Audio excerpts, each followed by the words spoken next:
ವಾದಿರಾಜ ವಿಶುದ್ಧವಾಣಿ ವಿಶಿಷ್ಟ ವಿಷ್ಣು ವಿಶೇಷ ಶಂಕರ ವಾಯು ಜಲ ಗಗನ ಅನಲ ಅಣು ಓಂಕಾರ ಬ್ರಹ್ಮಾಂಡ ಆದಿಮಧ್ಯ ಅಂತದ ವ್ಯಾಪ್ತಕ್ಕೆ ಸಚ್ಚಿತ್ ಆನಂದ ಆತ್ಮಜ್ಞಾನಕ್ಕೆ ರೂಪು ನೂರರ ಶುದ್ಧ ಚೈತನ್ಯಕ್ಕೆ ನಮೋ ನಮಃ.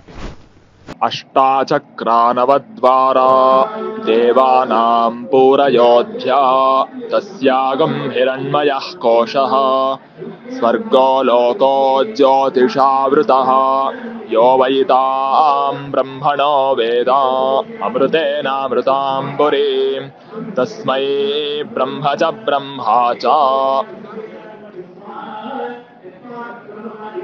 ಇದು ಅರುಣಪೃಷ್ಠದ ಒಂದು ಮಂತ್ರ. ನಮ್ಮ ದೇಹದಲ್ಲಿರುವ ಚಕ್ರಗಳು ಮತ್ತು ಅದರ ಅಧಿದೇವತೆಗಳ ಬಗ್ಗೆ ಮಾಹಿತಿ ತಿಳಿಸ್ಕೊಡಿ. ಮೇರೆ, ಕಳೆದ ವಾರದಲ್ಲಿ ನಾನು ವಾರಕ್ಕೆ 3 ಉತ್ತರದ ಬಗ್ಗೆ ಏನನ್ನೂ ಮಾಡಲಿಲ್ಲ. ಈಗಾಗಲೇ ಮಹಾಭಾರತದಲ್ಲಿ ಹೇಳಿದ್ದೆ, ಸ್ವಲ್ಪ ದೇಹಾಲಸ್ಯವಾದ್ದರಿಂದ ನಾನು ಆ ಕಾರ್ಯವನ್ನು ಮಾಡಲಿಕ್ಕೆ ಆಗಲಿಲ್ಲ ಅಂತ. ತಾವು ಅದನ್ನು ಓದಿರ್ತೀರಿ ಅಂತ ನಂಬಿಕೊಂಡು ಇದಕ್ಕೆ ಪ್ರತ್ಯೇಕವಾಗಿ ಏನೋ ನಾನು ಪ್ರಕಟಣೆಯನ್ನು ಮಾಡಲಿಲ್ಲ. ಹೇಗೂ ಇರಲಿ, ಬಹಳಷ್ಟು ಮಂದಿ ನನ್ನ ಆರೋಗ್ಯದ ಬಗ್ಗೆ ಕಾಳಜಿ ವಹಿಸಿ ಮಾತನಾಡಿದ್ದೀರಿ, ದೂರವಾಣಿ ಮಾಡಿದ್ದೀರಿ, ಸಂದೇಶ ಹಾಕಿದ್ದೀರಿ ಮತ್ತು ಪ್ರತಿಕ್ರಿಯೆಯನ್ನೆಲ್ಲ ಕೊಟ್ಟಿದ್ದೀರಿ. ತಮ್ಮ ವಿಶ್ವಾಸಕ್ಕೆ ನಾನು ನನ್ನ ಕೃತಜ್ಞತೆಗಳನ್ನು ಹೇಳ್ತಾ, ಹೀಗೆಲ್ಲ ಮಧ್ಯದಲ್ಲಿ ನಿಲ್ಲಿಸ್ತಕ್ಕಂಥದ್ದು ಸರಿಯಿಲ್ಲ ಅನ್ನತಕ್ಕಂಥ ಪ್ರಜ್ಞೆ ನನಗಿದ್ದರೂ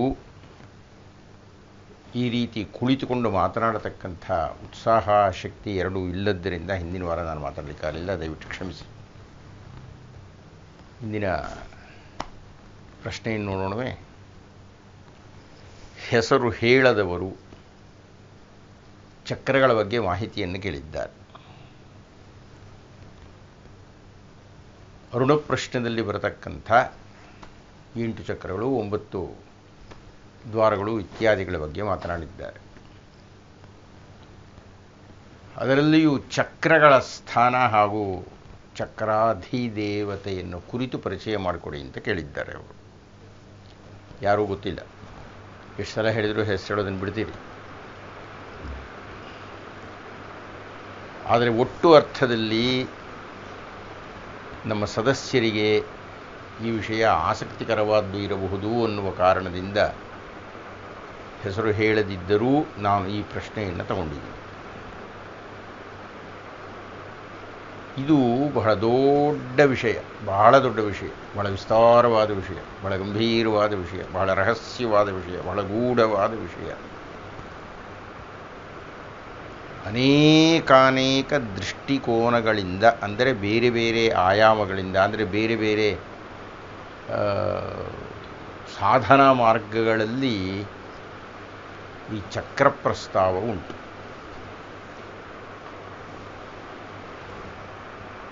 ಬಹಳಷ್ಟು ರಂಗಗಳಲ್ಲಿ ಈ ಚಕ್ರವನ್ನು ಪ್ರಸ್ತಾವ ಮಾಡಿರುವುದರಿಂದ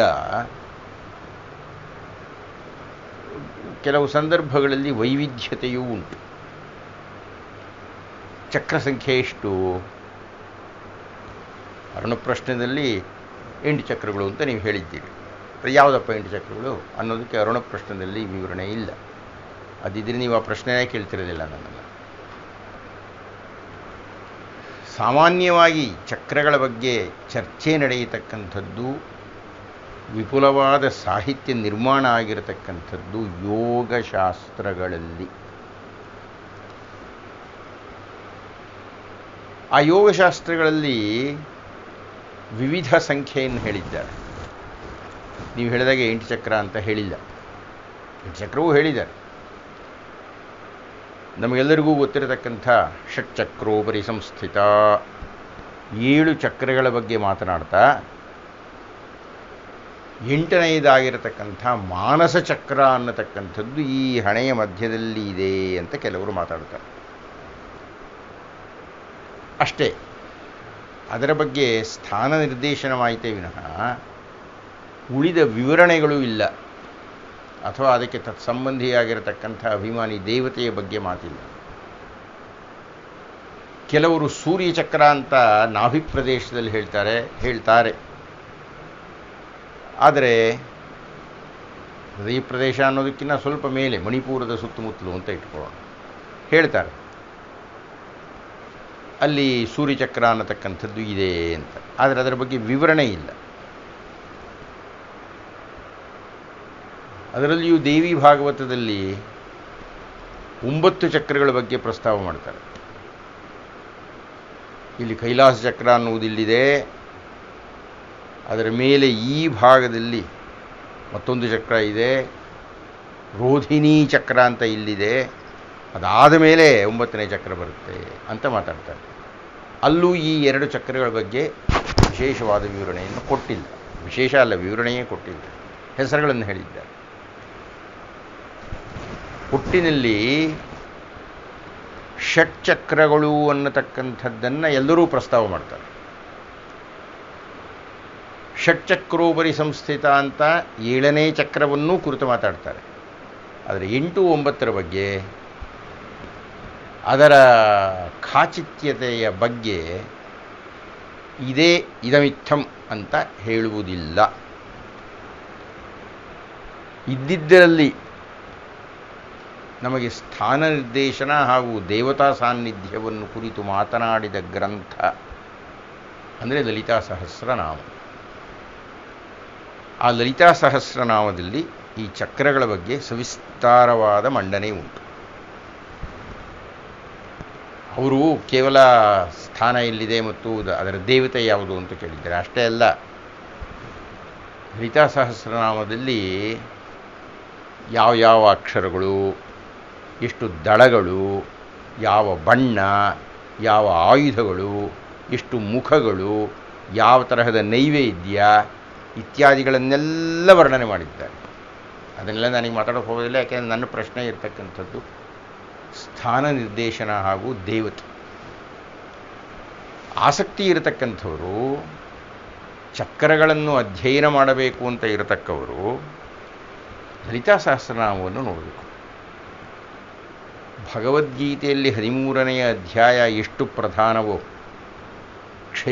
ಕ್ಷೇತ್ರಜ್ಞ ವಿಭಾಗ ಯೋಗ ಅನ್ನತಕ್ಕಂಥದ್ದು ಅತ್ಯಂತ ಗಂಭೀರವಾಗಿರತಕ್ಕಂಥದ್ದು, ಸ್ವಲ್ಪ ಅರ್ಥವಾಗುವುದು ಕಷ್ಟವಾಗಿರತಕ್ಕದ್ದು, ಆದರೆ ಅತ್ಯಂತ ಪ್ರಮುಖವಾಗಿರತಕ್ಕಂಥ ಗಂಭೀರವಾದ ಪ್ರಕರಣ ಅಂತ ಹೇಳಿದರೆ ಕ್ಷೇತ್ರಜ್ಞ ವಿಭಾಗ ಯೋಗ.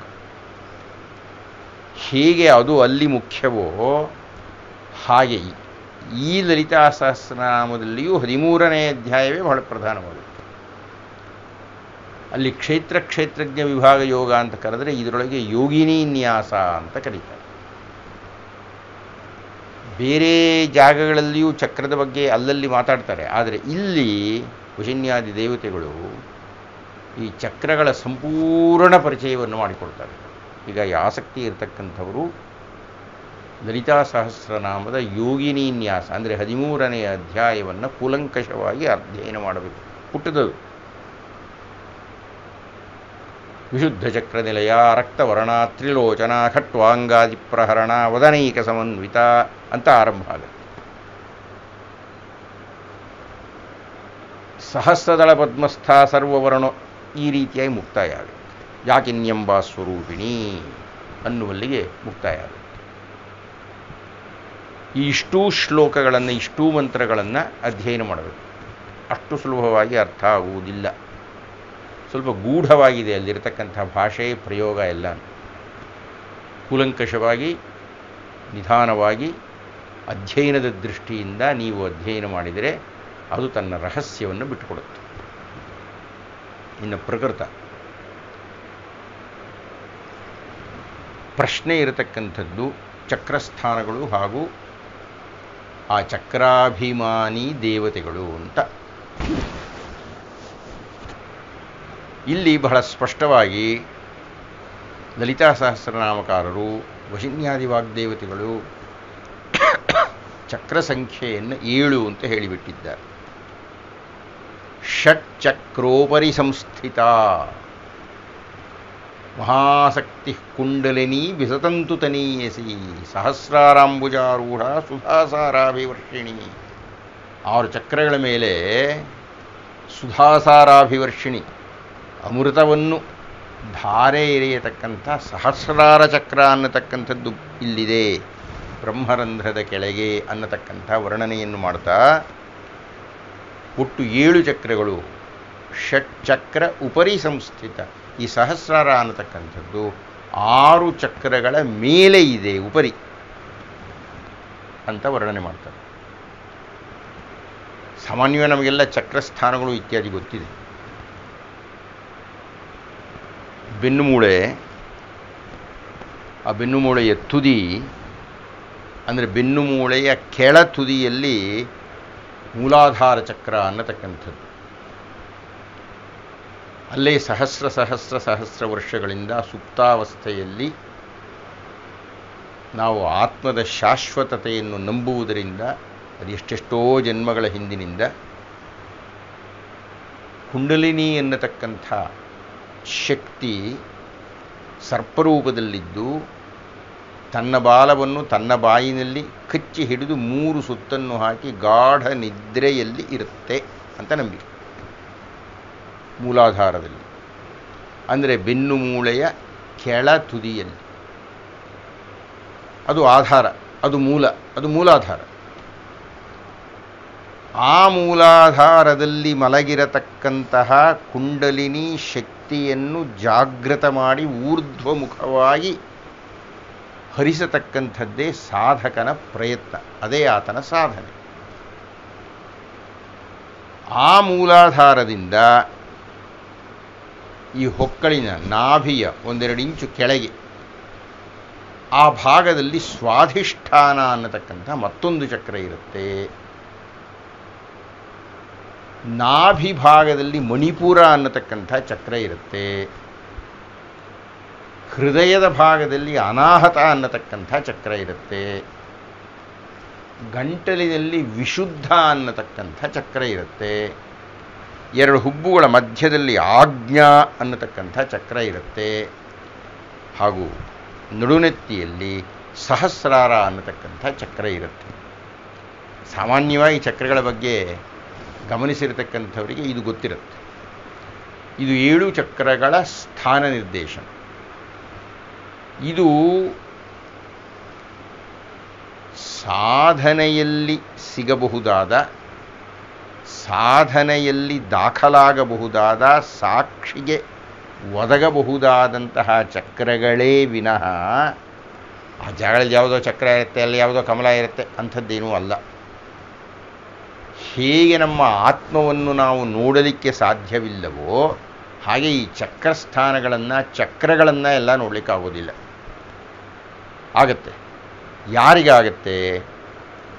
ಯಾರು ಕುಂಡಲಿನಿ ಉಪಾಸನೆಯನ್ನು ಮಾಡುತ್ತಾರೋ, ಯಾರು ಶ್ರೀಚಕ್ರಾರಾಧನೆಯನ್ನು ಮಾಡುತ್ತಾರೋ ಅವರು ತಪಸ್ಸು ಬಲಿತಂತೆ ಇದೆಲ್ಲ ದರ್ಶನ ಆಗುತ್ತೆ ಎನ್ನತಕ್ಕಂಥದ್ದು ಸಾಧಕರ ಸಾಕ್ಷಿ.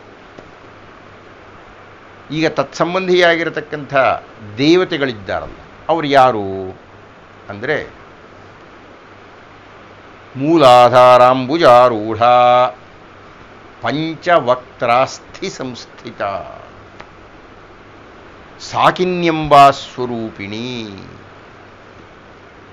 ಈ ಮೂಲಾಧಾರದಲ್ಲಿ ಪಂಚವಕ್ತ್ರ 5 ಮುಖಗಳನ್ನು ಹೊಂದಿರತಕ್ಕಂತಹ ಸಾಕಿನಿ, ಸಾಕಿನ್ಯಂಬ ಅಂತ ಕರೆದಿದ್ದಾರೆ.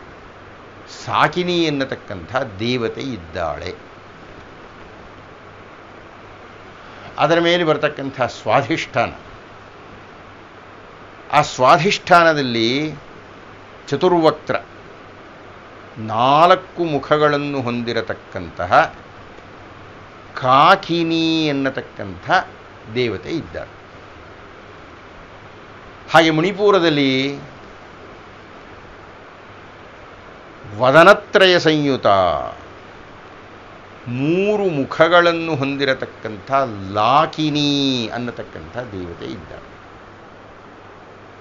ಅನಾಹತಾಬ್ಜನಿಲಯ ಶ್ಯಾಮಾಭಾ ವದನದ್ವಯ, ಅನಾಹತ ಅನ್ನತಕ್ಕಂಥ ಚಕ್ರದಲ್ಲಿ 2 ಮುಖಗಳನ್ನು ಹೊಂದಿರತಕ್ಕಂಥ ರಾಕಿನಿ ಎನ್ನತಕ್ಕಂಥ ದೇವತೆ ಇದ್ದಾಳೆ. ವಿಶುದ್ಧ ಚಕ್ರ ನಿಲಯ. ಈ ವಿಶುದ್ಧಿ ಎನ್ನತಕ್ಕಂಥ ಚಕ್ರದಲ್ಲಿ ಡಾಕಿನೀಶ್ವರಿ ಅಂತ ಕರೀತಾರೆ. ಡಾಕಿನ್ಯಂಬ ಸ್ವರೂಪಿಣಿ, ಡಾಕಿನಿ ಎನ್ನತಕ್ಕಂಥ ದೇವತೆ ಇದ್ದಾಳೆ. ಆಜ್ಞಾಚಕ್ರಾಬ್ಜಿ ನಿಲಯ ಶುಕ್ಲವರ್ಣ ಷಡಾನನ ಮಜ್ಜಾ ಸಂಸ್ಥಾ ಹಂಸವತಿ ಇತ್ಯಾದಿ ವರ್ಣನೆಯನ್ನು ಮಾಡಿ ಆಜ್ಞಾಚಕ್ರದಲ್ಲಿ ಹಾಕಿನಿ ಎನ್ನತಕ್ಕಂಥ ದೇವತೆ ಇದ್ದಾಳೆ. ಹಾಗೆ ಇಲ್ಲಿ ಸಹಸ್ರಾರಾಂಬುಜಾರೂಢ, ಸಹಸ್ರ ದಳಪದ್ಮಸ್ಥ, ಸರ್ವವರ್ಣೋಪಶೋಭಿತ, ಎಲ್ಲ ವರ್ಣಗಳನ್ನು ಹೊಂದಿರತಕ್ಕಂಥ, ಸರ್ವಾಯುಧಧರ, ಸರ್ವೌದನ ಪ್ರೀತ ಚಿತ್ತ, ಎಲ್ಲ ಗುಣವಾಚಕಗಳನ್ನು ಹೇಳಿ ಅಲ್ಲಿ ಯಾಕಿನಿ ಎನ್ನತಕ್ಕಂಥ, ಯಾಕಿನ್ಯಂಬ ಸ್ವರೂಪಿಣಿ ಅನ್ನತಕ್ಕಂಥ ದೇವತೆ ಇದ್ದಾಳೆ ಅಂತ ವರ್ಣನೆ ಮಾಡಿದ್ದಾರೆ. ಈಗಾಗಲೇ ಹೇಳಿದ ಹಾಗೆ ಈ ದೇವತೆಗಳ ಆಯುಧಗಳಾಗಲಿ, ಈ ಪ್ರತಿಯೊಂದು ದೇವತೆಗಳು ಪ್ರತ್ಯೇಕವಾಗಿರತಕ್ಕಂಥ ನೈವೇದ್ಯ ಉಂಟು. ಸಾಮಾನ್ಯವಾಗಿ ಅನ್ನವೇ, ಉದ್ದಿನ ಬೇಳೆಯಲ್ಲಿ ಸೇರ್ತೀರಾ ಅಥವಾ ಗುಡ ಅನ್ನವ, ಚಿತ್ರ ಅನ್ನವೇ, ಇಂಥ ವಿವರಣೆಗಳನ್ನೆಲ್ಲ ಇಲ್ಲಿ ವಿವರವಾಗಿ ಕೊಟ್ಟಿದ್ದಾರೆ. ವಿಷಯ ಇಷ್ಟು ಸಾಕು ಅಂತ ಕಾಣುತ್ತೆ. ನಮಸ್ಕಾರ. ಗುರುಗಳಿಗೆ ನಮಸ್ಕಾರಗಳು. ನನ್ನ ಹೆಸರು ಆದರ್ಶ ಅಂತ. ನಾನು ಶಿವಮೊಗ್ಗ ಜಿಲ್ಲೆಯ ತೀರ್ಥಹಳ್ಳಿಯವನು. ನನಗೆ ನಿಮ್ಮ ಎಲ್ಲ ಕಾರ್ಯಕ್ರಮಗಳನ್ನು ನೋಡಿದ್ದೇನೆ ಹಾಗೂ ವೇದಾಂತದ ಬಗ್ಗೆ ಹಾಗೂ ಹಿಂದೂ ಧರ್ಮದ ಬಗ್ಗೆ ಅನೇಕ ಪ್ರಶ್ನೆಗಳನ್ನು ಕೇಳಬೇಕಿದೆ.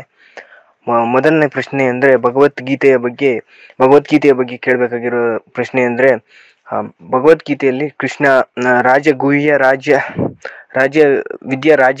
ಯೋಗದಲ್ಲಿ ಸ್ತ್ರೀಯರು, ವೈಶ್ಯರು ಮತ್ತು ಶೂದ್ರರನ್ನ ಪಾಪಯೋನಿಜರು ಅಂತ ಕರೀತಾನೆ. ಅದು ಏಕೆ ಕರೆದ ಅಂತ ನನ್ನ ಅನುಮಾನ ಆಗಿದೆ. ಮತ್ತು ಎರಡನೇ ಪ್ರಶ್ನೆ ಅಂದರೆ, ಭಗವದ್ಗೀತೆಯಲ್ಲಿ ಆತ್ಮಕ್ಕೆ ಗಾಳಿ ಸೋಕೋದಿಲ್ಲ ಮತ್ತು ಬೆಂಕಿಯಿಂದ ಸುಡಲಾಗದು ಅಂತ ಹೇಳಿದ್ದಾನೆ. ನೈನಂ ಜಲಂತಿ ಶಸ್ತ್ರಾಣಂ ನೈನಂ ಜಲಂತಿ ಪಾವಕಃ ಅಂತ ಶ್ರೀಕೃಷ್ಣ ಹೇಳಿರುವಾಗ, ಮತ್ತೆ ಗರುಡ ಪುರಾಣದಲ್ಲಿ ಮತ್ತೆ ಆತ್ಮ ನರಕದಲ್ಲಿ ವಿವಿಧ ಕಷ್ಟಗಳನ್ನು ಅನುಭವಿಸಬೇಕು ಅಂತ ಹೇಳಿದೆಯಲ್ಲ, ಮತ್ತೆ ಆತ್ಮ ಮತ್ತೆ ಪರಮಾತ್ಮ ಎರಡು ಒಂದೇನಾ ಅಂತ ಕೇಳಬೇಕಾಗಿತ್ತು. ಹಾಗೂ ಈ ಹಿಂದೆ ಪ್ರಾಚೀನ ಕಾಲದಲ್ಲಿ ವರ್ಣಗಳು ವೃತ್ತಿ ಮತ್ತೆ ಗುಣ, ಕರ್ಮ ಹಾಗೂ ಸ್ವಭಾವದ ಆಧಾರಿತವಾಗಿದ್ವೆ ಅಥವಾ ಜನ್ಮದ ಆಧಾರಿತವಾಗಿದ್ವೆ ಅಂತ ನನ್ನ ಅನುಮಾನ ಆಗಿದೆ. ಇನ್ನೂ ಅನೇಕ ಪ್ರಶ್ನೆಗಳಿವೆ, ಆದರೆ ಅದನ್ನು ಮುಂದೆ ಕೇಳಕ್ಕೆ ದಯವಿಟ್ಟು ನನಗೆ ಅವಕಾಶ ಕೊಡಬೇಕು. ಇದಕ್ಕೆ ಕೃಪೆ ಮಾಡಿ ನನಗೆ ಉತ್ತರ ಕೊಡಿ ಗುರುಗಳೇ.